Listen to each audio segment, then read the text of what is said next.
Бүгінгі кеште ертеңгі жұмысқа баратын қалтамда ақша болмаған кездер жиі болатын. Менің кәсіпте жасаған жетістіктерімнің көбісіне анамның тікелей қатысы бар екенін түсіндім. Бір күнде менің қалтама 9 миллион, екінші күн тағы да 8 миллион болып 9 миллионға түсті. Істеген ісіңде ешқандай мағына болмаса, онда ол істі істегеннен қандай ләззат немесе пайдалығы болады. Бір рет шынайы таңдау жасағанның арқасында менің түгелдей өмірлік картинкам, сценариім өзгерді.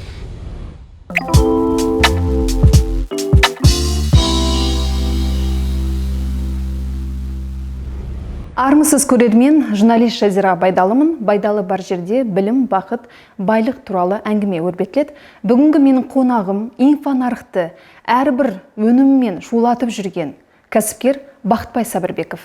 Студияға қош келдіңіз. Сізді көргенімізге қатты қуаныштымыз. Шақырғаныңызға рахмет, қуаныштымыз. Рахмет көп. Алғашқы сұрақ сапаның төңірегінде болмақ. Сіз Инстаграмыңызда, интерфейсте мені сапалы адамдар оқысын деп жазып қойғансыз. Сапалы адамдар ол қандай адамдар? Менде Инстаграмда менің парақшамды оқитын адамдар, яғни бұл парақшаны сапалы әрі саналы адамдар оқиды деп жазылған. Не үшін олай жазылған? Себебі менде байқасаңыз Инстаграмда көп андай развлекательный контент жоқ. Не іштім, не жедім ондай жоқ. Көбінесе мен өзімнің бір белгілі бір тарихтарыммен немесе тәжірибеммен бөлісемін. Ал ондай контент көбінесе өтпейді негізінде. Яғни Инстаграмға кіріп қарасаңыздар, қарапайым интернетіне кіріп қарасаңыз, көбінесе ол би, развлечение, немесе жалаңаш қыздар, көліктер деген сияқты. Не үшін ондай контент өтеді Инстаграмда? Себебі адамдар Инстаграмға негізінде демалу үшін келеді көбінесе. Ал демалу үшін кіріп тұра, яғни ойын-сауық алаңына бара тұра, ойын-сауықта сырып қойып, яғни андай ауыр практикалық немесе бір инсайттар беретін ақпаратты оқу ол екінің бірінің қолынан келмейді. Ал менің парақшама тіркеліп, мені үнемдейтін оқитын адамдар, олар уже ойын-сауықтан более-менее бас тартып, білім алуға, өсуге, дамуға шешім қабылдаған адамдар. Сол үшін де менде парақшамда прям айқын айтып қойғам. Менің оқырмандарым олар көбінесе сапалы әрі саналы адамдар деп. Саналы адам мен сапалы адам құлаққа бірдей сияқты естеді, бірақ айырмашылығы бар сияқты. Айырмашылығын айта кетсеңіз. Адам сапалы болуы мүмкін. Сапалы деген кезде білімді, қабілетті, немесе жаңағындай білімге құштар. Саналы деген адам ол кейде сапалы болмауы мүмкін. Саналы түрде кейбір адамдар сапасыз дүниелер жасауы мүмкін. Немесе іс-әрекеттері сапасыз болуы мүмкін. Бірақ ол оны саналы түрде жасайды. Яғни сапалы және саналы болатын болса, онда екі мықты жақтың қосылғаны и ол адамда болатын болса өте жақсы. Мысал ретінде біреулер ұрлықты сапалы жасауы мүмкін. Ұрлық жасауға қабілеті мықты болуы мүмкін. Оны ешкім ұстай алмауы мүмкін. Оның миындағы ұрлыққа деген картинкасы басқа болғандықтан, яғни бейсаналы түрде ұрлық жасау нормальный болуы мүмкін ол үшін. Біреулер білет, ұрлық жасау ол жаман, дұрыс емес, бірақ маған ұнайды деуі мүмкін. Ондай адамдар бар. Яғни сапалы жұмыс жасап, при этом саналы болған кезде жақсы өмірді, жақсы табыс табуды, білім алуды саналы түрде жауапкершілікпен алып істейтін адамдарды мен саналы әрі сапалы адамдар деймін. Сондықтан екеуі екі түрлі ұғым, екі түрлі адам, адамда екеуінің біреу ғана болуы мүмкін, бірақ полноценный екеуі біріккен кезде ғана менің ойымша адам өмірде просто ақша таппайды, просто байлықтан жүгірмейді, ол бақытты әрі бай болады. Сізде екеуі де бар ғой? Бәлки бар, яғни енді оның көбінесе менің қасымдағы немесе оқырмандарым, тілекшілерім, бәлки студенттерім айтар жатар. Бірақ өзімнің пайымдауымша, Аллаға шүкір жасаған әрбір ісіміз сапалы, оның сол сапалы болуына біз саналы түрде барып жасаймыз. Жалпы сапа туралы айтқан кезде сіз адамды сапалы дедіңіз, өзіңіздің жазбаларыңызда өмірді сапалы дедіңіз, сосын іс-әрекетте сапалы болу керек дедіңіз. Енді жалпы адамның сапалық айналуы сапалы өмірді қажет етуден басталатын сияқты. Сізде белгілі бір кезеңде сапалы өмірге ұмтылу бір кезеңі, сондай бір қажеттілік пайда болды.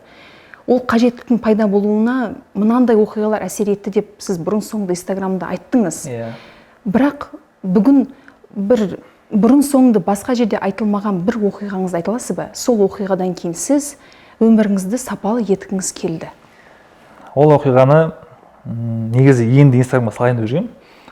Скорее всего, бүгінгі выпусктан кейін айтам. Ол оқиға менің досым туралы. Менің жақын досым бар.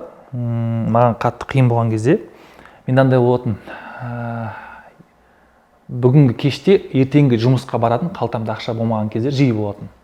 Яғни мен жалақы аламда оны жаңағыдай арендамды төлеймін, кредитін төлеймін, и жолыма 10 күнге 15 күнге ғана ақша қалады.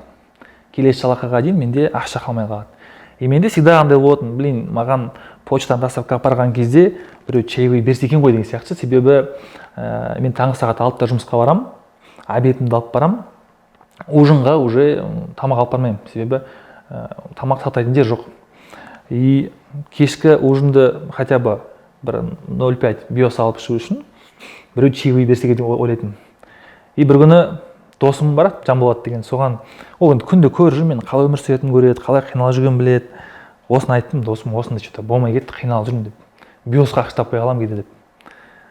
Сөйтіп бір күні кешкісін жұмыстан келіп үйде отырсам, сағат 9 бекен, 8 бекен, досым келіп тұр. Кеттік дейді. Ал досымда өзінде ескі Мерседес болатын, Эшка. Сонымен келіп тұр. Кеттік дейді. Қайда десем, таксовка істейміз дейді. Жарайды жүр. Енді мен ойладым, оған қасына серік керек шығар деп. Екеуміз түнімен таксовка істедік. Мен ұйқым келіп кеткен, таңертең 6-та жұмыста болуым керек. Сосын досым қайтайық десем, давай кеттік, қайтты. Үйге келіп тастады да, жолдан бензин құйдық. Сосын үйге келіп тастады. Түсіп барған кезде жаңағы таксовкадан түскен бүткіл ақшасын бар, бензин құйып тастап, қалған ақшасын бәрі маған беріп тұр дейді. Ертең сен жолыңа, тамағыңа деп.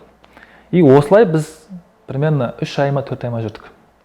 Яғни досым келеді, мен үшін бірге таксовка жасайды, көлігімен үстінде ақшасын маған берді. Сол кезде мен ойлайтын, осы досымды мен алып барам бір жерге деп. Осы досымды қалдырмаймын, осы досыма көмектескім келеді деп. Содан бері міне уже 4 жыл өтті ма, 4 жыл бойы сол досым содан бері көмектесіп келе жатыр. Мен қиналған кезде маған таксист болып көмектесті. Одан кейін мен алғаш кәсіп ашқан кезде опять сол досыма бардым. Досым, сен машинаң бар ғой, маған товар тасу керек деп көмектесші деді. Амиян сатып жүрген кезіңіз сол кезде көмектесті ме, әлде кейін? Жоқ, уже киім ашқан кезде. Киім ашқан кезде бардым, товар тасу керек деп. Өйткені біз базардан товар алып жатамыз ғой. Ол давай деп көмектесті. И содан бастап екеуміз бірге жұмыс істеп келе жатырмыз. 2019-дың басында мен оған бардым. Оған дейін жаңағы Амиян істедім, логистикада істедім, кәсіптер әртүрлі. 2019-да киім дүкен, Бопай деген уже үлкен дүкен ашқан кезде, сол кезде шақырып алып, қасыма шақырып, жұмыс беріп, ол келіп, ол кезде зарплатаның да қатты көп емес, просто оның неге екенін білмеймін, сол кезден бастап оның ниеті, түпкі мақсаты просто маған көмектесу. Содан бастап бірге жұмыс істеп келе жатырмыз. И сол кезден бері мен оның жасаған еңбегін, тіршіліктерін барлығын мен берген ақыдан әлдеқайда жоғары екенін білемін да. И кәсіп жасайтын кезде де, анау таксист болып жүрген кезде де менде басымда үлкен идея болатын. Осы досыма бір үлкен сыйлық жасағым келеді. Ол лайықты сыйлық жасағым келеді. Жақында туған күні болды. Енді қазір уже кәсіпте өзіміздің бір орнымызды, нәпақамыз тауып жүр қой. Жақында туған күні болды. Қазір бір емес, уже бірнеше бизнесіміз бар. И сол бір бизнесімнің белгілі бір бөлшегін туған күнде оған сыйлық жасадым. Керемет. Күшті. То есть осындай да бір историялар бар, которые менің әрекет етуіме, өсуіме түрткі болған. Сіздің өміріңізде досыңыз үлкен рөл ойнады. Бірақ енді бұл ер азамат қой, досыңыз ер азамат, Жанболат. Сен жалғыз емессің кітабының тұсаукесерінде, мен сол тұсаукесерде журналист ретінде қатыстым. Сонда сіз сахнаға шыққан кезде былай дедіңіз: әйел адамдар кітап оқуы керек.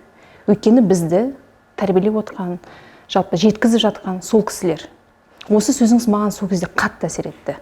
Және есімнен шыққан жоқ. Әйел адамдар өміріңізде қандай рөл атқарды? Сапалы өмірді аңсауға, сапалы өмірді жасауға олар қандай үлес қосты? Негізінде мен енді әке сескемді көбісі біледі ғой.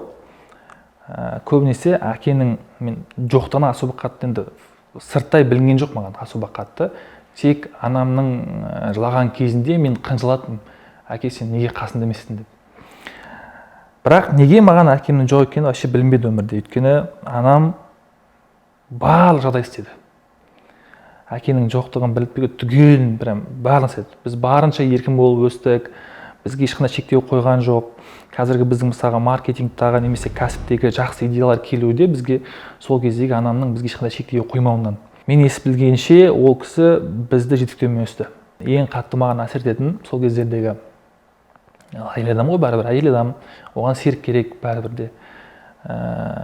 Сол кезде анам, енді мен қазір біреумен жұп жарастырсам, ол менің балаларыма қаншалықты әке бола ма деген үрейден, яғни туған әкесінің әке бола алмай қала ма деген үрейден, ол кісі өзінің табиғи қажеттіліктерін құрбан етіп, ол өмірін бізге арнады. Ол жерде әсіресе эмоционалдық қажеттер көп қой. Ер адамның қолдауы, поддержка беруі, еркелетуі деген сияқты. Көптеген қиын моменттарда мен қиыншылықтан емес, именно анамның жылағанынан жылайтын. Өйткені анам ол кісіде тұржамдай неден ақшан жоқтан емес, көбінесе қасында поддержка болмағаннан қысылатын. Мен қатты қиыншылатын нәрсем, неге қасында адам жоқ деп. Осының бәрін көріп өскеннен кейін келе кәсіпте жүрген кезде мен кәсіпте жасаған жетістіктерімнің көбісіне, яғни қабілеттерімнің болуының көбісіне анамның тікелей қатысы бар екенін түсіндім. Ол кісі бәлки біліп істеді, бәлки білмей істеді, бірақ ол кісі бала кезден бастап бізде сауда жасауға қабілеттің болуын, ең бастысы жаңа айтқан еркін, шектеусіз өмір сүрудің идеясын сіңірді.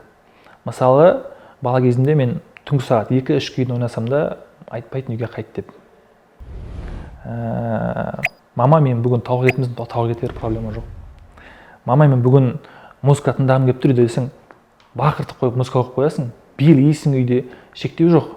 Ал сізге ертерек жұмысқа аралас, балам маған көмектес деген сияқты бір өтініштер болды ма? Онда ештеңе болған жоқ. Бізден анам ешқандай талап қойған емес өмірінде.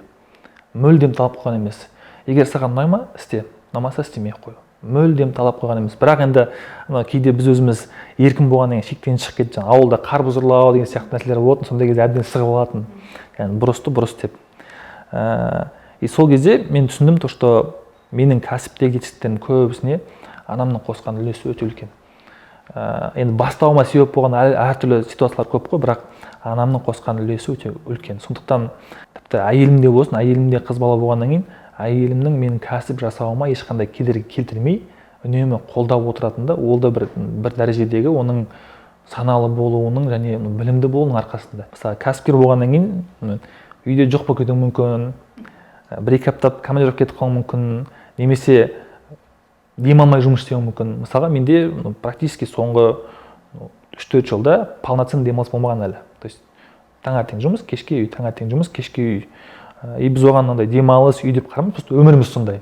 Басында үйленетін кезде әйеліме де ескертіп қойдым, мен кәсіпкермін, мен көп уақытымды көп жұмыста болады деп, мен онсыз өмір сүремеймін деп.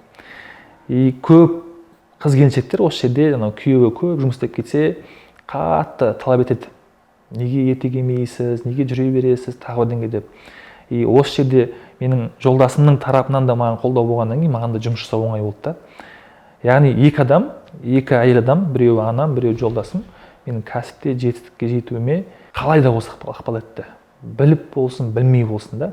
Мен қазір былай ойлаймын, егер әйел адамдар өзін дамытса, тұлғалық болсын, қарым-қатынас жағынан болсын, онда ол сорлы болып тұрған еркек адамды хан қылуға болады да. Оған өте қатты көзім жетті, сөйткені мен бауырым үйленген болатын жақында. Бауырым үйленбей тұрып, ол тек қана жауапкершілікті маған артып жұмыс жасайтын. Туған ініңіз айтып отырсыз? Туған інім, иә. Кейін үйленгеннен кейін уже оның енді Аллаға шүкір жақсы келін алып, оның да жолдасын жақсы болуының арқасында ол ақырындап өмірге деген көзқарасы өзгерді, жұмысына деген уже жауапкершілікті өзіне алғысы келді. Үйленгеннен кейін біраз уақыттан кейін ода өте қатты прогресс болды дамуында. Сосын мен ойладым, неге үйленбей тұрып болмады ол прогресс деп? Неге болмады деп? Оказывается, кішкене кейбір жерде әйел адамның еркек адамды прогрессқа немесе әрекетке итермелеуі сырт көзге білінбейді, бірақ болады екен всегда.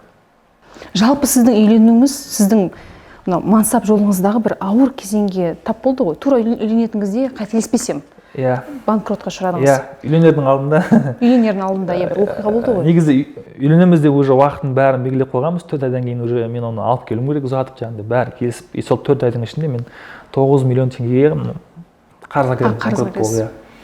Ең қызығы, мен әйелімді үйге алып келіп таныстырмай тұрып, мен жақсы жерге квартираға көшіп аламын, сосын алып келемін деп ойладым. Өйткені біз тұратын жер ол кезде андай жер болатын, где-то 12-19 квадрат метр жер, диван жоқ, төсек жоқ, стол жоқ, стол бар, кішкентай ыдыс аяқ қоятын, шифонер жоқ. То есть бір бұрышта көрпелер жиналып тұрады, бір бұрышта коробкада киімдер тұрады. Сондай болатын. Мен, бауырым, мамам үшеуміз тұрамыз. Ол кезде мен кәсіпті енді жасап жүрген кезім ғой, 6 ай болды ма екен, 5 ай болды ма екен, тапқан табысын оборотқа саласың, тағы бірдеңе жасайсың, немесе сыртқы нәрселерге, қажеттіліктерге құртасың, әлі бойдақсың, қыдырасың деген сияқты. Үйді ауыстыру идеясы енді ғана сол кезде үйленетін болғаннан келіп жатқан да. И сол кезде банкрот болып жатырмын, үйді ауыстыра алмай қалдым бірінші. Қалың мал беру керек, тағы бірдеңесін істеу керек деген сияқты. И сол кезде не болса да енді бар шынды айтайын деп әйеліме айттым, үйге таныстырамын, бірақ шошып кетпеді. Ол мені офистан көріп үйреніп қалған, постоянно жақсы жерден үйреніп қалған. Үйіме апардым, бірақ үйіме апарып жатқан кезде қатты уайымдадым, айнып қалатын екен деп, айнып қалам екен, не істейді екен деп. Еще ана күтіп қалатын, мамамдар қалай болады екен, олар қазір ыңғайсызданып бүйтіп боламын екен деп. Бірақ жоқ, барып үйге апарғаннан кейін мамамдар жақсы, ол кезде қызым ғой, қызым да жақсы. Екеуі татуласып сөйлесіп, полда кәдімгі дастархан жайып, төртеуміз отырып шай ішіп танысып шықтық. Шыққан кезде ойладым, қазір не айтады екен деп ше. Осы на публику былай не етіп ме екен деп. Шыққаннан жүрегім қалап не істейді екен деп. Соны сұрадым, қалай деп. Нормально дейді. Наверное, көшпейтін сияқтымын десем. Мейлі тұра береміз ғой дейді. Сол кезде барып қара тері бұрқата қалды ғой, бұрқата қалды. Онан қайнатама бардым. Қайнатама барып түсіндірдім. Жағдайым қазір онша емес, осылай қалың малды көп бере алмай қалуым мүмкін, той жасай алмаймын точно. Осындай түсіндірдім. Ол кісі де келісім беріп, енді өсетін баласың ғой, бұйырса. Бұларды ішіп қыдырып қаңғырып жүрген жоқсың, жұмыс істей аласың, бірдеңесі болар. Мен өзім ұзатуымды істеймін, қалың мал берсең де, бермесең де, короче, көр деп, сонымен жіберді. И сөйтіп 9 миллион қарызбен, сөйтіп жұбайымды сол 9 миллион қарызым бар мойнында сөйтіп үйленіп, құдалықты өткізіп, әйтеуір дегенде жаңа квартираға ақша тауып, сол жаққа бардық. И ол кезде квартираның ақшасы 75 мың теңге, есімде бауырым екеуміз Алматының артында двухкомнатный квартира таптық. Барып сөйлестік, ішін бәрін көрдік, күшті екен. Бағасы қанша? 75 мың теңге дейді. Екеуміз аренданың алдына шығып отырмыз. 75 мың теңге қалай төлейміз мына ақшаны деп ше. Сұмдық қой мынау деп. Содан енді мейлі бір айға көрейік, сосын ары қарай көреміз деп, бір айға төлеп, көшіп келіп, и отбасылы болып, ары қарай уже жұмысымызды жасап, қарызымызды жауып, ары ыңғайлы болып кетті барлығы. Қуаныштымын. Енді әңгімеңізден мына нәрсені байқадым, анаңыз қолдады, анаңыз еркін өсірді, және әйеліңіз өте дана келіншек екен, сізді де қолдады. Бірақ туысқандарыңыз қолдамады. Қарыз сұраған кезіңізде сен де анаң да мүсәпір деген сол адам қазір қайда? Сіз оны кешіре алдыңыз ба? Жалпы кешіру деген сөздің өзі бір оңай сияқты да? Бірақ кешіру оңай емес. Негізі ол кісіге мен сол кезде өкпелеп қатты ашуландым. Бірақ кейін өте келе бір кісіден бір оқиғаны естідім да. Бір ғалым кісі көшеде келе жатып, әлі көбелекке айналмаған күйіндегі не болады ғой, қабыршағы ашылмаған. Жұлдыз ғой. Вот соны енді қабыршағы ашылып ұша алмай жатқанын көреді екен да, қабыршағы толық ашылмаған.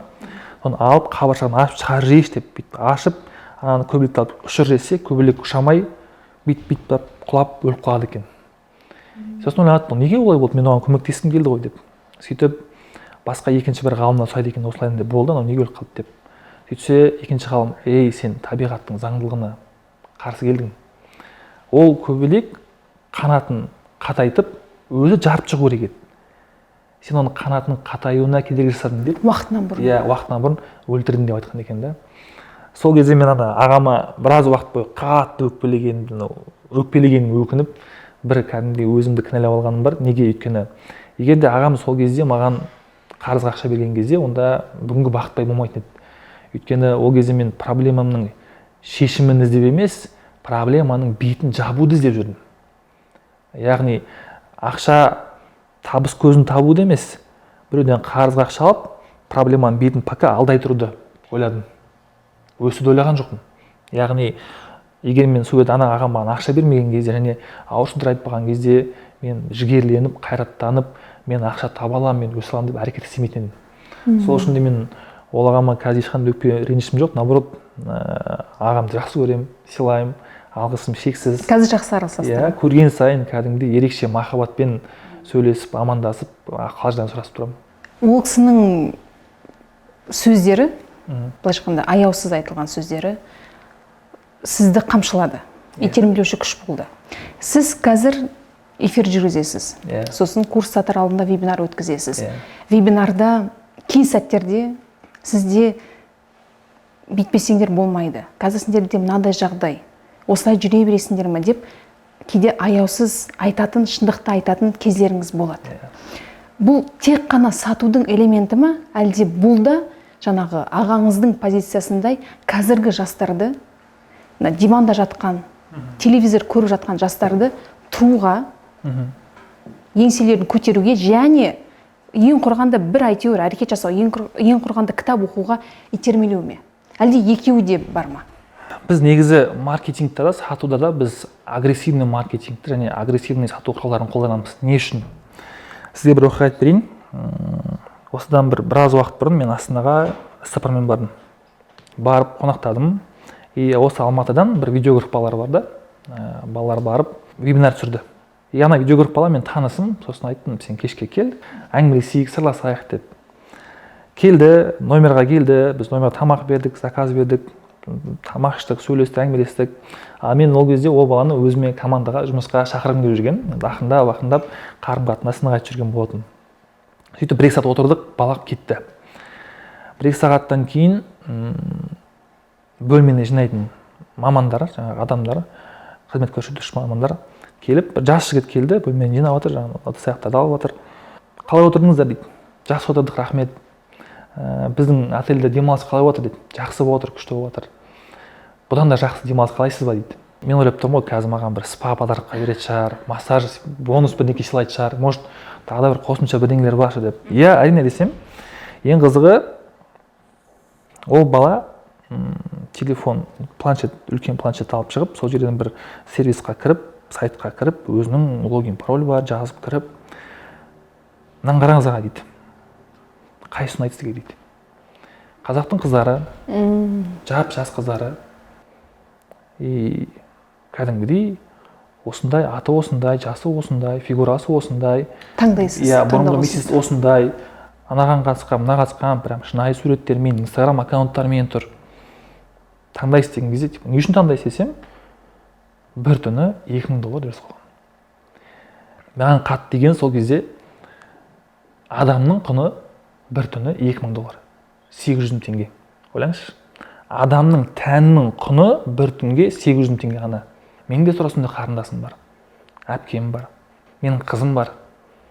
Оның бір түнді құны $850,000.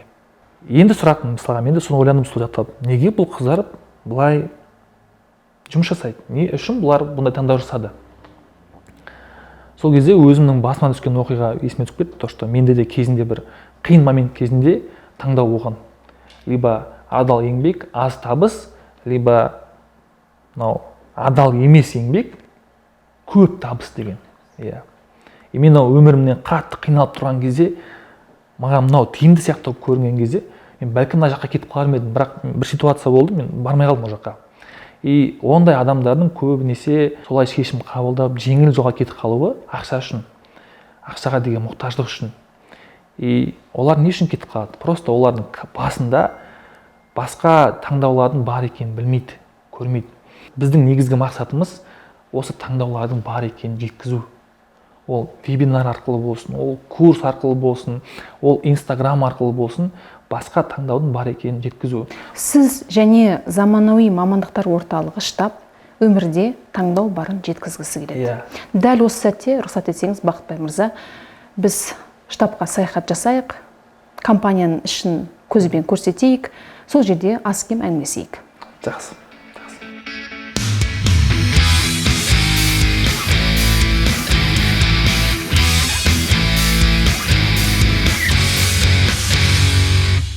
Заманауи мамандықтар орталығы неге штаб деп аталды? Штаб деген негізі сөздің мағынасының өзі бірінші орталық деген мағына береді. Біз бұл жерде бірінші заманауи кәсіпкерлер және мамандардың барлығын басын қосып бір орталықта болған қаладық. Екіншісі, штаб деген сөздің расшифровкасы шексіз табысқа апаратын бизнес. Негізі бизнес жасаған кезде белгілі бір жалақы сияқты шектеу жоқ қой. Бұл жерде сен өзіңнің қабілетіңе қарай, дағдыларыңа қарай, потенциалыңа қарай өзің қалаған табыс таба аласың. Миллион болуы мүмкін, 5 миллион болуы мүмкін, бізде 47 миллион теңге тапқан балалар бар. Яғни шексіз табыс табуға болады, сол үшін штаб. Жақсы, бірақ штаб деген өзіңіз айттыңыз, ол орталықтандыру. Негізі әскери термин ғой. Сіз басшы ретінде әскери тактикаларды қолданасыз ба? Жалпы қызметкерлермен сөйлесу барысында, қарым-қатынасқа түсу барысында қандай тактикалар қолданасыз? Негізінде бизнес ол ойын деп қарадық. Оны соғыс деп қарауға да болады. И негізінде тактика деген нәрсені кезінде соғыс қолданған. Бірақ қазіргі реалда соғыс жоқ. Бірақ сол тактикаларды бизнесте қолдануға болады. Ол клиент алып келу тактикалары бар, сатудың тактикалары бар, әртүрлі тактикалар қолдануға болады. Екінші мәселе, әскери деген кезде, әскериге жақын жағы бар, не үшін? Потому что дисциплина. Бизнес ол ерікті дисциплина деген сөз. Яғни бұл жерде сен біреуге бағынғаннан ертең жұмысқа бармайсың, өзің қалағаннан ертең жұмысқа барасың. Яғни өзің қалағаннан дисциплина жасап жүру, ол ерікті бол деген сөз. Сондықтан біз ерік деген сөздің ерікті дисциплина деген қосып айтамыз. Жүйелі болу, ол ерікті болудың арқасында ғана болады деген сияқты. Ал командаға келсек, дисциплинаны қолданамыз, әскери бір ұстанымдарды қолданамыз. Неге? Өйткені біріншіден басқару керек, басқаратын руководитель бар жерде кейде осыған жерде ұрысу керек болады, кейде марапаттайтын жерде марапаттау керек болады. И әр топтың ішінде, команданың ішінде өзінің бір лидері болады, басшысы болады, көшбасшысы болады. Например, біздің компанияда 82 адам жұмыс жасаса, мен барлығын тікелей жұмыс жасамаймын. Әр үлкен компанияның ішінде әртүрлі бөлімдер бар, бөлім басшылары бар. 82-нің аты жөнін білесіз бе? Жоқ. Ол енді мүмкін емес қой, біріншіден бәрін тану, өйткені көп ауысады. Біреу 1 ай жүреді, біреу 2 ай жүреді, біреу 3 ай жүреді, біреу жарты жыл жүреді, ауысады. Сондықтан олардың бәрін жаттау өте қиын. И одан бөлек 82 адам ғана бар емес, менде қосымша клиенттерім бар, студенттерім бар. Ол кішкене енді ақпаратты жаңа қимауындықтан жаттау мүмкін емес. Бірақ мен тікелей жұмыс істейтін ол в основном бөлім басшылары. Негізі топ менеджмент бар, 6-7 адамнан тұратын. Олар үлкен компанияны басқаруына атсалысып көмектесіп. Енді жалпы әскери тактика соғыс өнерінде пайдаланылады. Соғыс өнері деген ол үлкен шеберлікті қажет ететін салада. Бизнесте соның элементтерін қолданам дедіңіз. Енді соғыста қалай? Генералдың сол соғыста жеңіске жетуі кәдімгі қатардағы жаяу әскери адамдарға байланысты да. Егер олар барып бірінші шабуылды бастамаса, ең соңында генерал жеңіске жетпейді. Қаншалықты сіздің қазіргі табысыңыз, жетістігіңіз осы қатардағы 82 қызметкеріңізге байланысты? Тікелей байланысты. Өйткені Бақытбай Сабырбеков мен болып отырмын, жеке брендім қалыптасқан болып отыр, тек қана команданың арқасында. Лидер қай кезде болады? Лидер команда бар кезде болады. Көшбасшы қай кезде болады? Көш болған кезде болады. Яғни команда болмайынша мен лидер боламайтын едім. Команда болмайынша мен көшбасшы боламайтын едім. Соғыста жеңіске жету деген нәрсе бар, ал бизнесте конкуренция деген бар. Яғни бірақ енді соғыстағындай барлығы емес, но шынайы, адал, дұрыс конкуренция бар. Ол жерде белгілі бір ойын деңгейінде стратегиялық, тактикалық біз бір-бірімізбен соғыс болады. Клиент үшін соғыс болуы мүмкін, немесе нарық үшін соғыс болуы мүмкін, бірақ ол в основном достық қарым-қатынаста болатын соғыстар. Демек, жетістікке жету үшін бүкіл қызметкердің аты жөнін білу міндетті емес, Міндетті емес. Ол қызметкерлерді сезіну ол қандай деңгейде сонда? Нет, аты жөнін білмеуіңіз мүмкін, бірақ көріңіз түрі таныс, жүзі жылы, сәлемің түзу. И в основном мысалға менде айына бір рет үлкен идеологиялық собрание болады. Бүткіл 82 адам бәрін жинап алып, біз сөйлесеміз, сұрақ жауап алмасамыз, негізгі миссиямызды түсіндіреміз, қайда бара жатқанымызды көрсетеміз, біздің компанияда қалай өсіп дамуға болатын картасын көрсетеміз. И адамдар жиі ауысқаннан кейін ең андай әсерлісі андай болады. Белгілі бір адам 1 ай істейді, 2 ай істейді. Басында сен атын білмейсің. Кейін ұзақ уақыт істеген сайын сен оны атын танып бастайсың, өзін танып бастайсың, бауыр басып бастайсың. 2-3 айда 4 айдан кейін ол жұмыстан шығуы мүмкін. Сол кезде анау бір шынымен бір бөлшегіңді алып кеткен сияқты болады да. Бастапқы этаптарда мысалға бізде қазір жас компания болғаннан кейін басым көпшілігі 30-40% ол жақындағаннан тұрғандар. Ал бір 60-70% мен либо жатқа білем, либо уже жақсы араласамын. Бірақ ол 30-40% ол жиі алмасып тұрады да.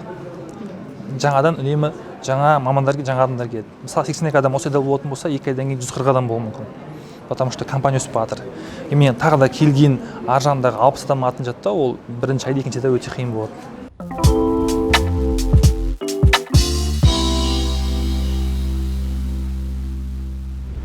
Бақытбай мырза, жалпы Қуаныш Шонбайды қазіргі таңда инфобизнестің атасы дейді. Сіздің инфобизнестегі рөліңіз қандай? Негізі Ахмет Беге аға бар, Қуаныш ағалар бар, Аманжол Рысмендиев бар. Жалпы барлығымызды бір-біріне конкурент көреді негізінде. Бір нарыққа таласады конкурент деп. Негізінде біздер енді конкурент деп айтуға келмейді, себебі барлығымыз бір мақсатта жұмыс жасаймыз ғой негізі. Халық білім алсын, дамысын, өссін деп. Не үшін? Біздің конкуренттер ол мүлдем басқа адамдар негізінде. Мысалы, ойлаңызшы, мен бір жігітті білемін, күніне 300 аккаунт Алимқа тіркейді жаңадан. Яғни күніне 300 адам жаңадан Алимқа ставка тігу үшін тіркеледі. Күніне. Соны қабылдап тіркеп отырады. Иә, тіркеп отырады. Ол бір адам шеп тіркейді. Ондай адамдар қаншама бар. Ол тіркеген үшін адақ шығады еще. Ал енді біздің вебинарға күніне 500, 1000 адам, 1000 адам қатысады. Бірақ біз нарықта көп емеспіз ғой. Біз азбыз. Ал жаңағында Алимқа тіркейтіндер олар 100, 200, может 500 адам бар. Яғни біздің конкуренттер олар бағанағы айтқан біздің қыздарды басқа жаққа тартып жүрген сутенерлар, немесе алимтар, яғни адал емес жолмен ақша табудың жолын көрсетіп жүрген компаниялар, ұйымдар. Ал біз бір-бірімізге тек қана бір алаңда ойнайтын, қарсылас командаға ойнайтын бір команданың ойыншысы секілдіміз негізінде. Футболист па? Иә, футболисттер сияқтымыз. Біреу нападающий, біреу қорғаушы, иә, сол сияқты. Қуаныш мырзалардың негізі орны, нарықтары бізден олар бұрын келген, бізден ауқымды жобаларды істеп тастаған, уже бізден жолы әлдеқайда биік, үлкен кісілер ғой негізінде. Біз келгеніміз именно білім беру саласына 2 жыл ғана болды. Біз енді ғана өсіп келатқан, пісіп келатқан жас компаниямыз. Біздің өзіміздің методика бар, біздің өзіміздің сату стиліміз бар, біздің тіпті өзіміздің брендтеріміздің жеке стилі бар деген сияқты. Мен инфобизнестің атасы немесе баласы деген позицияны білмеймін особо қатты, бірақ әркімнің өзіндік бір стилі бар. Әркімнің өзінің фан базасы бар. Бірақ мен білдіретін нәрсем, біздің барлығымыз бір үлкен негізгі мақсатта жұмыс жасаймыз. Демек, қазақ инфобизнесінде ешқандай көрсе қызарлық, іштарлық, бәсекелестік, арқадан пышақ сұғу деген сияқты ондай пасық ойындар жоқ қой? Жоқ, ол инфобизнесте болады ғой, бар ондай. Біз туралы әңгімелерді, кейде өтірік әңгімелерді, кейде артық әңгімелерді естиміз. Қуаныш мырзалар туралы әңгімелерді естисің. Мәселе мынада, то есть айтатын адамдар бар, олар айтады, айтқан жерінде қалады. Мәселе қаншалықты біз сол айтқан әңгімеге немесе жаңағындай түзу емес ниеттілерге қаншалықты біз мағына береміз. Біз неғұрлым осы нәрселерге мағына берген сайын олар көбейеді. Ал просто байқамай қоя берсең өзі өшеді да. Көшеде кетіп барқан кезде бір ит үретін болса, оған қарсы тас лақтырып онымен араласқан сайын ол қатты үреді. Ал үндемей кете берсең, ол өзімен өзі үріп қояды. Сол сияқты бар, оны мойындау керек, бірақ онымен қатты күресіп, немесе оған бола бір ашуланып, тағы бірдеңе істеп қашты емес. Ол просто бар фактор болды. Мағына деген сөзіңіз ұнап қалды да. Сіздің прогрев дейміз ғой, енді қазақшалағанда жылыту, немесе оқырманды өзіңізге баурау техникаларында да, стористе мағына бар. Посттарда да мағына бар. Жеңіл-желпі сізде контент емес. Штабтың жалпы атының мықты дүркіреп шығуының артында да сол мағына жатқан сияқты. Мағынаға қатты жұмыс істейсіздер. Үнемі мағыналы болу, үнемі мағына іздеу кейде сізді шаршатып жібермей ме? істеген ісіңде ешқандай мағына болмаса, онда ол істі істегеннен қандай ләззат немесе пайда алуға болады. Мен оны сұрап жатқаным, қазір инфобизнесте былай да, миллионды қалайсың ба, алда көшір, бір курсты ала сал, қаңқасы металлургиясын ала сал, жасай сал деген сияқты. Мысалға, барлық адам, кез келген адам кәсіп бастаған кезде басында ақша табу үшін бастайды, қажеттілік ақша табу. Ақша табу қажеттілігі өтілген кезде ол либо стрессқа түседі, либо ары қарай өседі. Енді стрессқа не үшін түседі? Қажеттілік өтелді, миллион тапты, или там 5 миллион тапты, 10 миллион теңге тапты. Ол көп ақша тауып қойған кезде, ода ешқандай қажеттілік қалмай қалады. Яғни ода демотивация болады жұмыс жасауға, өсуге, дамуға, потому что ештеңе жоқ ары қарай. И осы жерде ары қарай өсуге, дамуға көмектесетін ол істеген ісіңнен мағына табу. Мен не үшін оны істеп жатырмын? Кімге арнап жасап жатырмын? Ол қандай нәтиже береді? Ол нәтиже бергеннен мен не аламын? Оның түпкі идеясы қандай? Мен ол істі қаншалықты істегім келеді? Қанша адамға ол нәрсені бергім келеді деп. Қазір көп адамдар үйреніп алып үйретеді, немесе жаңағыдай оңай жолмен ақша табады деген сияқты, бірақ олар басында көбісі бәрібір мағына таппайды ол жерден. Өйткені олар қажеттіліктерін өтемеген адамдар әлі. Ол нормальный нәрсе. Көп адам бизнес бастаған кезде қажеттілікті өтеу үшін бастайды. Мысалы, көптеген үлкен брендтерді алатын болсақ, бренд компанияларды, жаңағыдай қымбат өнімдері бар, немесе там үлкен компания алатын болсақ, олар уже просто ақша табуға жұмыс жасамайды. Олардың өзінің философиясы бар, өздерінің миссиясы бар, үлкен стратегиясы бар. Олар 50 жылдыққа, 100 жылдыққа дейін стратегия құрып тастаған. Ал ондай стратегия құра алады, қай кезде істейтін жұмысының мағынасын терең түсінеді. Сондықтан бастапқы этапта мағынаның болмауы ол нормальный нәрсе, қалыпты жағдай, бірақ ақша тапқаннан кейін, қарның тойғаннан кейін, дұрыс жолмен адал жолмен ақша тауып қарныңды тойдырғаннан кейін, қажеттілік өтегеннен кейін екі-ақ нәрсе бар. Либо сол деңгейде қаласың, ағар өскің келетін болса, онда істеген ісіңді не үшін істеп жатқанын түсіну керек. Сіз 2019 жылы ғой, Мейірбек мырза менторлығын алып, инфокәсіпке кәдімгідей білек сауына кірістіңіз. Сол кезде интервьюда 3 аптада 2 миллион 400 мың таптым деп айттыңыз. Сол кезең сіздің қажеттілігіңіздің өтелген кезеңі ме еді? Жалпы 2 миллион 400 мың сол кезде қажеттілік өтеді ме? Немесе қандай сома сіздің қажеттілігіңіз өтеді? Мен негізі Мейірбек мырзаға келудегі себебім, мен қаржылай қажеттілігімді өтеліп, уже ары қарай не істейтінімді білмей жатқан кезде келген. Мағынаны жоғалтып алған кезде. Жоғалтып алған кезіңіз. Өйткені андай болды. Мен 2019 жылы есімде Бопай дүкен ашқан кезде біз жұмысқа Арай деген фотограф қызды алдық. И сол қызбен біз сөйлескен кезде ол кейін маған осы жақында айтты. Мен сол айтқан екенмін. Арай, мен қазір уже анау бұрынғы Бақытбайдан қазір Бақытбайдың айырмашылығын түсіндім. Оказывается, болады екен бер бетке өтуге. Менің достарым бар, өте алмай жүрген таныстарым бар. И ондай адамдар көп қой, мен соларға көмектескім келеді деп сол кезде айтқан екенмін. Айттым, бірақ ұмытып кеткенмін. И кейін уже жұмыстың бәрі құр ақша тауып болғаннан кейін, ол кезде енді мен киім дүкенмен айналыстым. Киім дүкенмен айналысудың мендегі ешқандай қатысы жоқ қой негізі. Ақша табу ғана. Мағына болған жоқ. Бопай кезінде мағына болған жоқ. Айналысып жүрдім, ақша тауып жүрдім. Бір күні тапқан табысымнан ешқандай қуаныштың дәмі қалмаған сезіне бастадым. Миллион табайын, 2 миллион теңге табайын ай сайын, ешқандай қуаныштың дәмі жоқ. Бұрындары керісінше мен азғантай ақша тапсам да, оның дәмі керемет болатын еді. Сол ақшаға үйге арбуз алып барсам, ол прям қуаныш болатын. 2 миллион теңге тауып тұрып, үйге мен 10 арбуз алып барсам да, ешқандай сезім жоқ. Сосын ойлана бастадым, так, мен ақша тауып отырмын ғой, типа, мен осыны қаладым, жеттім, ал не болды? Неге мен қуанбай жатырмын деп. Ананы көрдім, машина алып көрдім, водитель жалдап көрдім, водительме машина алып беріп көрдім, ешқандай қуаныш жоқ. Сол кезде мен Мейірбек мырзаға именно осы проблеманы бердім. Мен ары қарай өсу үшін не істеу керекенін түсінбей жатырмын, потому что істеп жатқан ісімнен дым мағына көріп жатқан жоқпын. Бір тупикқа келіп қалған сияқтымын. Ақша қызық емес, анау қызық емес, не болып жатқанын түсінбей жатырмын деп. Сол кезде сол кісімен сұхбаттасу барысында мен көбінесе анау практикалық инструментарийімді көп оқығанымды, өзімді тануды азайтып тастағанымды, керісінше, например, өзімді ұмытып кеткем, тек қана әрекеттерді ойлай бергем. И сол кезден бастап Мейірбек мырзамен жұмыс істеп бастаған кезде өзімді тануды, дұрыс бағытта жұмыс жасауды, психологиямен жұмыс жасауды үйреніп ақырында осы білім беру саласына кіргеніміз бар. Өзіңіз де айттыңыз ғой, ең ауыр жұмыс өзіңді тану. Өзіңді тану. Өзіңізді тануға қанша уақыт кетті? Меніңше бүгінгі біздің эфирімізді, бағдарламаны миллион табу деген арманға жеткен, 1 миллион теңге табасың, тапқаннан кейін ары қарай өзін таба алмай қалған, немесе ары қарай қандай әрекет жасауым керек деген сияқты бір тығырыққа тірелген жастар көреді. Өзіңді табу деген нәрсе негізі бізде мектеп кезінен бастап болу қажет қой негізі. Мектепте бар өзіңді табу, өзіңді тану деген нәрсе бар. Екі түрлі нәрсе. Өзіңді табу ол мен кіммін?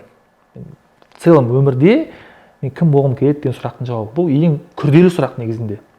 Ең күрделі, ең маңызды сұрақ. Ал өзіңді тану деген нәрсе ол менің қандай қабілетім бар? Мен немен айналысқым келеді? Мен не жасай аламын? Маған не ұнайды деген сұрақтың жауабы. Ол бер жағы.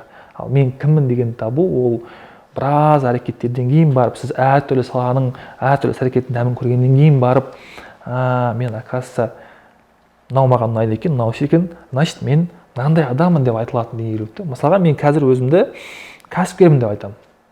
Не үшін кәсіп айтамын? Өйткені бизнес бастағалы бері мен көп әртүрлі саланы көрдім. Бизнестің ішіндегі финансты көрдім, маркетингті көрдім, команданы көрдім, управлениені көрдім, продажаны көрдім. Оның ішінде мысалға менің қабілетім көбінесе идеяны сату.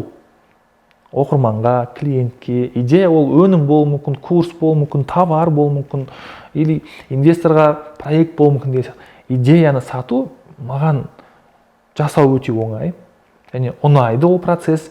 Мен оны қанша рет қайталасам да ешқашанда шаршамайды екенмін.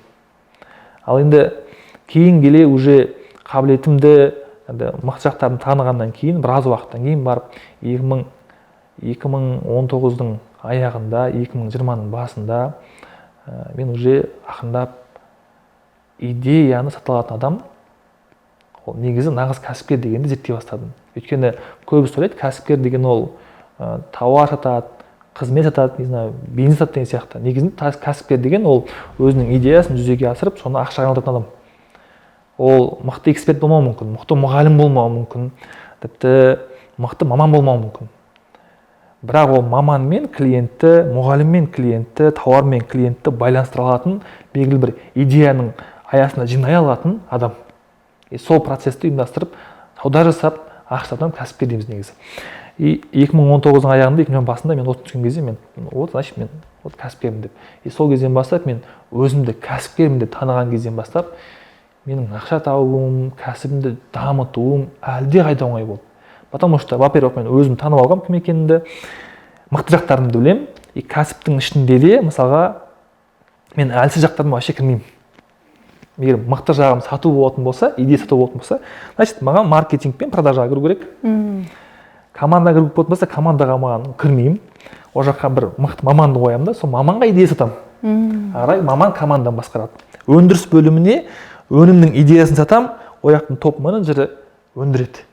Яғни мен кірмеймін. Ол жаққа мен кірсем, ол жақта мен либо компетенция жетпейді, біліктілігім жетпейді, немесе просто қалауым жетпеуі мүмкін. Ал маркетингті сатуда мен идеяны күнде сатумен айналысқандықтан одан ләззат аламын, еш шаршамаймын. Жалпы 2 жылда демей-ақ қояйын, бірақ 1 жылда сұмдық прогресс болды. Оқырманыңыздың саны, жалпы неше түрлі өнімдердің дүниеге келуі, продюсер курсы да андай бір кәдімгі инфонарықтағы бір шулататын жаңалық болды. Осындай сұмдық прогресске жетуіңіздің құпиясы неде? Сол жаңағы сату қабілетіңізді шыңдау ма? Әлде мағынаны табу ма? Біріншісі мағынаны табу. Мағынаны табу деген кезде бұл уже миссияның әңгімесі ғой, яғни жалпы мына нәрсені не үшін істегім келеді деген. Бір оқиға болды. Ол осы 2021-дің басында болды. Ол кезде ақша табу жақсы, оңай бізге. Қалаған сумманы таба аламыз. Бір күнде менің қалтама 9 миллион, екінші күн тағы да 8 миллион ба, 9 миллион ба түсті. Яғни 2 күнде почти 20 миллиондай ақша түсті. Бірақ ол ақша түсу үшін мен аса уақыт қиналған жоқпын. Ол жаңағыда өте қымбат чектағы өнімді жеке оқытуымды сатқан болатынбыз. Ақша түсті, бірақ ақша түскенімен мен өзімді өте нашар сезіне бастадым. анау ақшадан жиіркендім ба білмеймін, сол ақша түскен кезде мен өзімді өте қатты өзімнен жиіркеніп ауыра бастадым. Кәдімгі грипп болып ауырған кезде сүйектерің сырқырайды, ол сияқты ауыра бастадым. Түсінген жоқпын не үшін екенін. Біраз ауырдым, ойландым. Есімде офисқа келіп, тіпті кабинетте ұйықтап қалып, тұрсам басым ауырып тұра алмай, не болғанын түсінбей. Содан кейін барып, сол кезде как раз бізде Роза Аширбаева деген кісімен жұмыс істеп бастап жатқанбыз. Ол кісі ол кезде менің клиентім болып жұмыс істеп жатқанбыз. Сол кісі енді ол кезде психолог коуч, мен ол кісіге маркетинг бойынша білім бердім. Сол кісі айттым, осындай проблема болып жатыр менде деп. Ол кісі айтты, сен уже ақша үшін белгілі бір әрекеттер істегің келмейді. Уже сен тәнің, жаның одан қашып жатыр. Ақшаға тойып болдың сен уже. Сен уже істеген әрекетіңе мағына көрген кезде ғана, сол екеуін ақшамен байланыстырған кезде ғана спокойно рахаттанып жүріп істей аласың деді. Одан мен сол күні, сол түскен 2 күн өткен ақшаның бәрін қайтарып беріп тастадым клиенттеріме. И ойлана бастадым, так, мен қандай мағына күтемін? Қандай мағынам болғанын қалай мен жасаған істен деп терең ойлана бастадым. Сөйтіп ойлана келе сол 2019-да жаңағы Арай деген қызбен арамыздағы диалогты есіме түсіріп, сол кезде мен кімге, не үшін көмектескім келетінін түсініп, сол идеяны түпкі біздің мақсатымыз ретінде, миссиямыз ретінде қабылдап, содан кейін бастап әрекет істеп бастадым. Біріншісі сол, яғни не үшін қандай әрекеттерді істейтінімді түсінуім. Екіншісі даму жылдамдығын өте артуы. Осы күнге дейін мен мысалға менторство алдық деп жатырмыз, жеке бір оқулар болатын. И қазір білеміз, менторство алу, немесе наставник алу, коучингқа жазылу, жеке оқуға жазылу деген сияқты нарықта бар өнімдер. Белең алып жатыр. Иә. Бірақ барлығының үлкен проблемасы олар бір адамнан ғана алады. Коучингті или жеке оқуды. Сосын мен ойландым, так, маған бір адаммен жұмыс жасаған кезде жақсы болды, мен өстім. Ал мен сол процесті қалай жылдамдата аламын? Ойландым, и маған қай бағытта даму керек екенін түсіндім. Бірінші мидың жұмысы, екіншісі ақшамен қарым-қатынас, үшіншісі уже пиар, жеке брендке байланысты. Төртіншісі менің кәсібімді жылдам дамитын болса, онда оны басқару қиын. Яғни жүйелеу керек. Осы 4 бағыт даму керек, значит, маған осы 4 бағытта білім алу керек. Енді білімді қалай алуға болады? Мен кітап оқысам болады, курс оқысам болады. Бірақ мен бір бағытты толық зерттеп болам дегенше жыл болып кетуі мүмкін. Сосын мен ойладым, так, маған ментор керек или наставник керек. Хорошо, бір наставник 4 бағыттың бәрі бірдей жоқ қой. Қалай жасаймын дедім да, нарықтағы осы 4 саладағы ең мықты деген 4 адамды өзіңізге тартып алдыңыз. Өзіме наставник етіп, оларға миссиямды түсіндіріп, ол кісілерде негізі андай адамдар, олар ақшаға мұқтаж емес адамдар. Сіз идеяны саттыңыз. Ол кісілерге мен идеяны саттым. Ол кісілерге түсіндірдім, миссия қандай, не үшін мен не істейтінімді, қандай өнім жасағым келетінімді, маған көмек керек екенін, то есть мен кісілерде маған коуч бол деген жоқ, маған көмектесіңізші деп көмектерін сұрап, одан кейін барып уже ары қарай қаржылай қарым-қатынасты реттедік. И соның арқасында, яғни 4 бағытта тікелей сұрақ қойып, олардың жауабын алудың арқасында жылдам прогресс болды. Өйткені ең жылдам дамудың, білім алудың жолы ол просто сіздің сұрағыңызға жауап алу. Мынаны қалай істесе болады? Мынаны былай істейсің. Мынандай проблема отыр, қалай шешсе болады? Былай істейсің.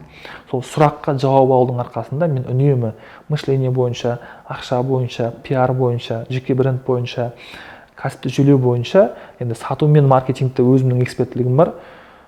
Сұрақтарға жауап ала отырып, жылдам компанияны дамытып, нарыққа біз жылдам өсіп кетуге осы мүмкіндік берді. И бұл біздің басқа нарықтағы ойыншыларымыздан алдыға шығып кетуімізге қатты ықпал етті. Мен сіздің әңгімеңізді мынадай қорытынды жасап отырмын да, жалпы кәсіпкердің өмірі ол әртүрлі кезеңдерде, әртүрлі деңгейдегі проблемаларды шешу, сұрақтарға жауап алу. 2009 жылы сіз ақшаға тойдыңыз, мағынаны іздедіңіз, Мейірбек мырзаның менторлығына жазылдыңыз. Одан кейін сізде қайтадан бір құлдырау пайда болды, қайтадан өзіңіз таптыңыз, қайтадан мағынаны таптыңыз. 2021 жыл қайтадан сол кезең басыңыздан өтті, қайтадан жаңа мағына таптыңыз. Бірақ сіздің басыңызда мынадай оқиғалар өтті да, суицид жасағыңыз келді. Сіз оны эфирде Мейрамбек Беспаевтың әні мені өлімнен құтқарды дедіңіз. Одан кейін сондай ситуациялар немесе сондай бір ой пайда болды ма? Осы өзіңізді іздеу жолында, өзіңізді тану жолында, мағына іздеу барысында тағы да осындай бір сәттер болды ма? Ол оқиғадан кейін ондай енді суицидқа баратындай ештеңе болған жоқ. Болды ситуациялар, бірақ ол кезде уже сол ситуацияларға менің көзқарасым басқа болды. Өзгерді. Ол кезде мысалға қарапайым жаңағы досымның маған бір ауыр зиянды адамдарды құртатын дүние сатумен айналыс деген үшін сол жерде менде андай жаңағындай екі түрлі таңдау ғана болып, мен мынандай да болғым келмейді, жақсы жолмен жүріп аз табыс тапқым да келмейді, жаман жолмен жүріп көп табыс таппайды. Өмірдің екі ақ нәрсесі болатын болса, онда маған үшінші жолы тек қана өлу деп басқа болмағаннан кейін уже басқа таңдау бар екенін түсінгеннен кейін, басқа жолды таңдап үйренгеннен кейін кез келген ситуацияда проблеманы анықтап, оның шешімін дұрыс іздеуді үйрендік. Кез келген проблемаға басқаша қарауды үйрендік. Кәсіпкер болғаннан кейін әртүрлі проблема болады.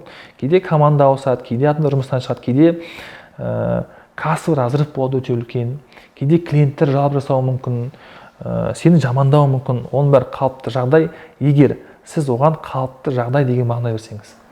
Мысал ретінде бір адамды біз жаман деп қабылдауымыз мүмкін, бірақ ол біздің ойымызда ғана жаман.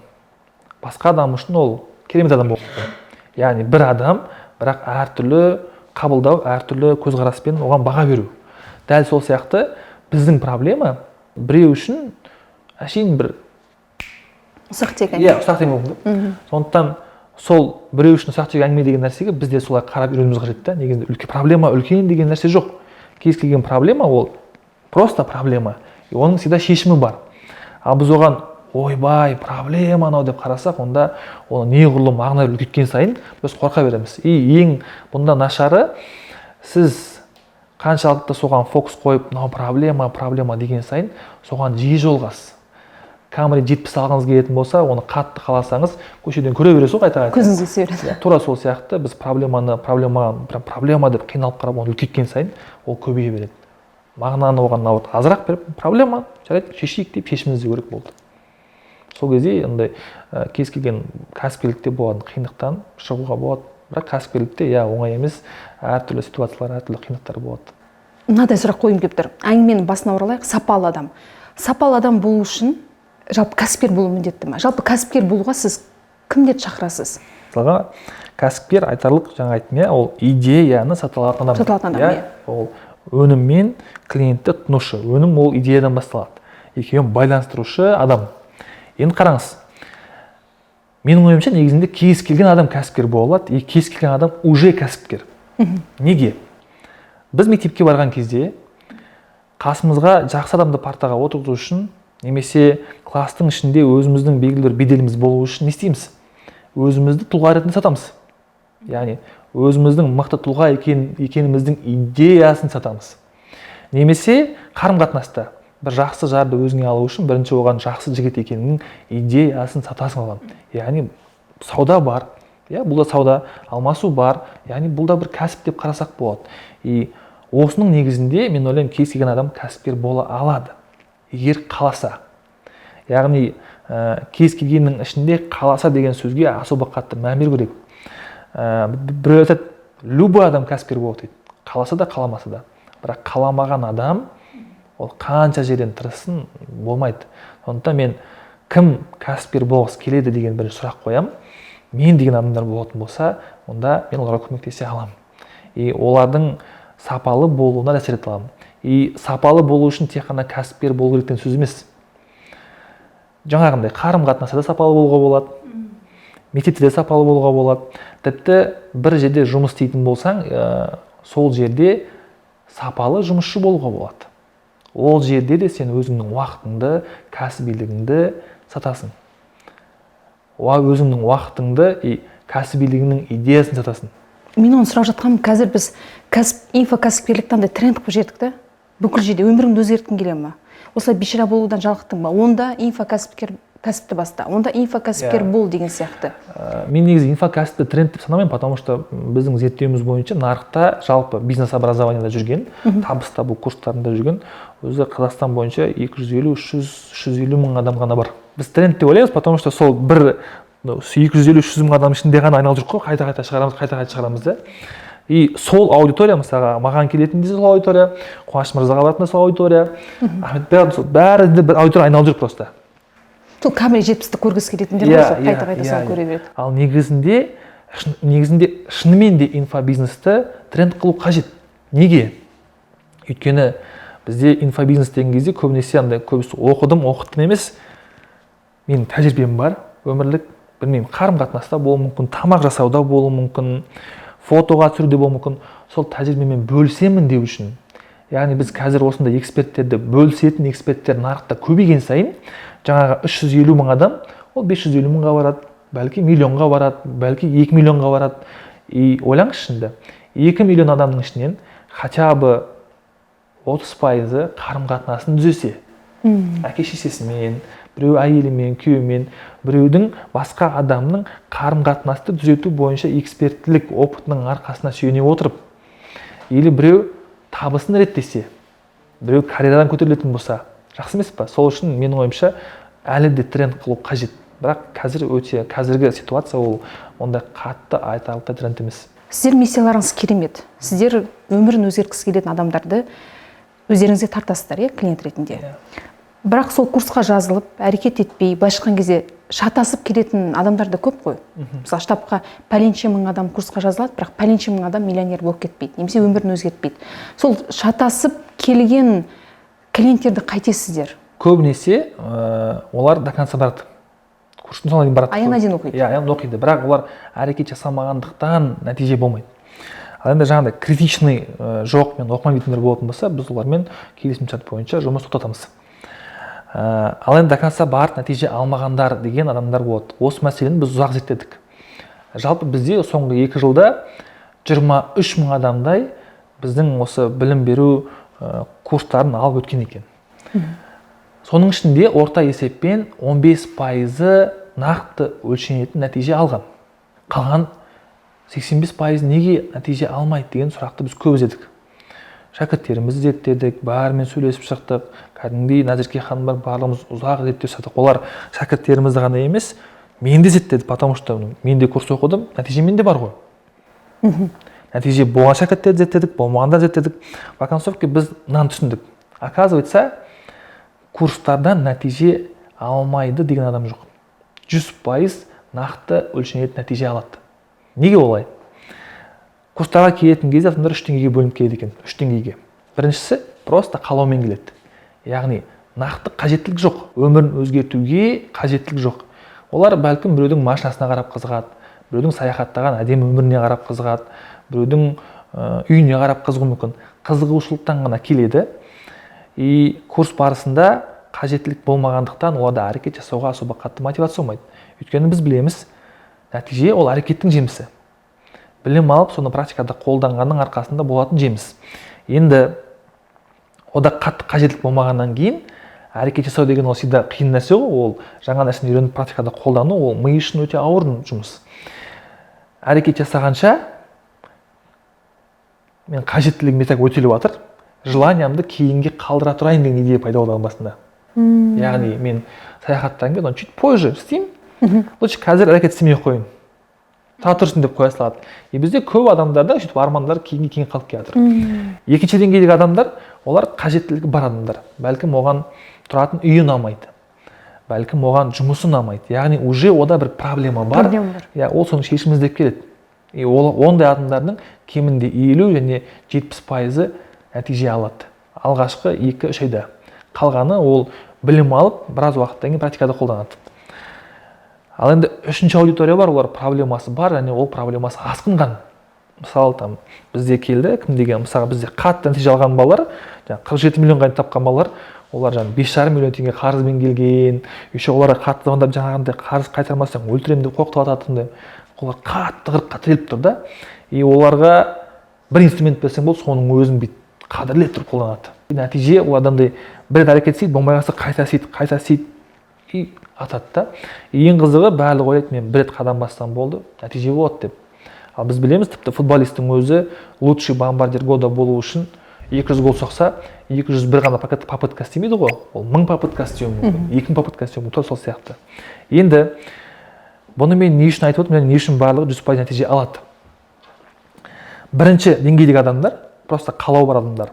Олар курсқа келеді, оқиды, курстың басында әрекет істеуге олардың мотивациясы жетпейді, потому что қажеттілік жоқ. Олар до конца бармайды, қоя салуы мүмкін, до конца барып әрекет істемеуі мүмкін, бірақ ең бастысы оның басында идея қалып кетті. Осылай аштауға болады екен ғой, идея қалып кетті. Кейін жүреді, ол бір курсқа қатысқаннан кейін, скорее всего, екінші курсқа қатысады, немесе сол бағытта басқа білім іздейді, немесе тағы да істеп көреді. Біраз уақыттан кейін. Тағы да барады, ең қызығы бірінші курсқа қатысқан кезде ол көрді ғой басқа нәтиже алған, бірақ ол алған жоқ. Екінші рет курсқа немесе бір ортаға барған кезде басқа адамдар нәтижесі көреді, бірақ ол да жоқ. Сол кезде ол проблема мойындай бастайды. Так, вроде бы ана жақта да бір курс, мына жақта да басқа курс, бірақ адамдар барлығы типа нәтиже алғандар бар, нәтиже алмай жатсам, скорее всего, проблема менде бар шығар. Неге мен нәтиже алмайтын деп проблеманы тауып, қажеттілік тура бастайды. Мойындаудан басталады. Иә, и мойындаған кезде ол проблемасын анықтайды. Проблемасын түсінгеннен кейін барып шешімін табу үшін әрекет істеп бастайды. Сол үшін просто 3 деңгейдегі адамға 3 түрлі уақыт қажет болды. Бірінші деңгейдегі адамға кемінде 6 айдан 1 жылға дейін уақыт қажет. Яғни 6 айдың ішінде болуы мүмкін, немесе 1 жылға дейін болуы мүмкін. Сіз әбден зерттеп ұстапсыздар. Екінші деңгейдегі адамда оған 3 айдан 6 айға дейін уақыт қажет. Ал бірінші ең соңғы жағында проблемалар асқын келетіндерге оларға алғашқы 1 ай, 2 айдың өзінде олар резко шығады. Потому что қатты қысып батыр проблема, олар бірден әрекет жасайды да, қайтпайды олар, потому что оларда запасной вариант жоқ. Түсінікті. Демек, нәтиже, жетістік, өмірдегі өзгеріс, адам өзінде проблема бар екен мойындағаннан басталады, мойындаудан басталады. Иә, ол бәлкім білім жетіспеуі мүмкін, білім жетіспеу тоже проблема ғой. Ол да мойындау ғой, менде білім жетіспейді деп мойындау. Бәлкім жаңағындай профессиядан қателескен болуы мүмкін, ол да мойындау. Ол өзінің проблемасын, қателігін немесе қажеттілігін мойындамайынша әрекет болмайды. Не үшін мысалға диванный критиктер дейді, потому что олар ештеңе мойындамайды, олар всегда біреуді кінәлайды. Өзінкін мойындамағаннан кейін оларда қозғалыс жоқ отыра береді. И осы мойындағаннан басталады да. И білім алу курсына, марафонына адамдар бір рет қатысса болды, оларда рано или поздно нәтиже болады. Ол тек уақыттың әңгімесі. Рахмет көп. Бүгін сұхбат өте эмоционалды болды. Басыңыздан өткен оқиғаларды ашық, шынайы айтып бергеніңізге көп рахмет. Сізге мынандай бір ұсыныс тастағым келіп тұрды. Жастарға бір әсер ету мүмкіндігін қазір пайдалана отырып, бір мотивациялық қорытынды жасай аласыз ба? Камераға қарап, көрерменмен тілдесіп, сондай бір бізге бір кәсіпкердің рухын сыйласаңыз. Негізінде мотивация беру деген нәрсе ұзаққа бармайды ғой. Мен бірақ бір тақырыпты ашқым келіп тұр. Таңдау деген тақырыпты. Бізде көп адамдар жұмыс жасаған кезде, бір жерге жұмысқа тұрған кезде, тіпті кәсіп бастаған кезде де, или қазіргі қарапайым өмірінде де өкінішке орай өзінің өмірін таңдамайды. Бізде қазір тіпті 70% халық өзінің өмірін таңдамағандықтан просто әйтеуір барып келумен жүр. Мысал ретінде адам универ бітіргеннен кейін жұмысқа тұрғанша сол диапазонда кішкене уайым қайғы пайда болады адамда. Қандай жұмысқа тұрам, қайда барам, не істеймін, қалай істеймін деген сияқты. Ол уайым не үшін пайда болады? Көбісі ойлайды, ол жұмысқа тұрғанша ақшасы жоқ, содан кейін уайым пайда болады деп. Негізінде ол адам студент болған кезде ақшасы жоқ болған, қазір ақшасы жоқ, бірақ уайым бар. Бірақ студент болған кезде оның өмірде белгілі бір позициясы болған. Яғни бұл бір универ деген жүйенің мүшесі болған. Жұмысқа тұрғаннан кейін компания, орган деген сияқты жүйенің мүшесі болғаны үшін сол жерде жүреді. Оған оның табысы ұнамауы мүмкін, жұмысы ұнамауы мүмкін, бірақ ол жерде сол жүйенің мүшесі болу, яғни өзіне бір өзінің қажет екенін сезіну ақша табудан маңыздырақ. И бұл ең өкінішті, то что адамдар оны неосознанно жасайды, білмей жасайды. Негізінде адам өзін тауып, өмірде не қалайтынын түсініп, қалаған табысына қол жеткізе алатын іс-әрекетпен айналасу қажет. Ол үшін ең алдымен не істеу қажет? Ең алдымен таңдау жасау керек. Мен осыны жасаймын, мен осындай өмірді таңдаймын, мен осыны қалаймын деп. Мен егер 2017 жылы мен ақша таба аламын, ақша таба алатын адам боламын деп таңдау жасамағанымда, скорее всего, бүгін осы жерде отырмас едім. 82 адамнан тұратын үлкен компания болмайтын еді, анам қуанбайтын еді, бауырым қуанбайтын еді, мен өзіме жақсы өмірді сыйлай алмайтын едім. Бірақ бір рет шынайы таңдау жасағанның арқасында менің түгелдей өмірлік картинкам, сценариім өзгерді. Сол сияқты просто бүгіннен бастап шынымен қандай өмірді қалайсың, кім болғың келеді, таңдау жасау керек. Шынайы өзіңнің өміріңді өзің таңдап алу мүмкіндігі бізде бар. Просто соны қолдану керек. Рахмет көп. Бақытбай Сабырбеков ананы қалай жақсы көру керек, ананы қалай сыйлау керек, осыны үлгі ретінде көрсете білген адал перзент. Бауырын қадірлейтін, қастерлейтін аға. Сонымен қатар сапалы өмір сүру керек екенін насихаттап жүрген инфокәсіпкер. Бүгінгі эфирде үнемі сапалы өмірді, үнемі сапалы әрекетті, үнемі сапалы миссияны, сапалы өмірді таңдаңыздар деп айтқым келеді. Сапалы болыңыздар, жетістікке жете беріңіздер. Сау болыңыздар.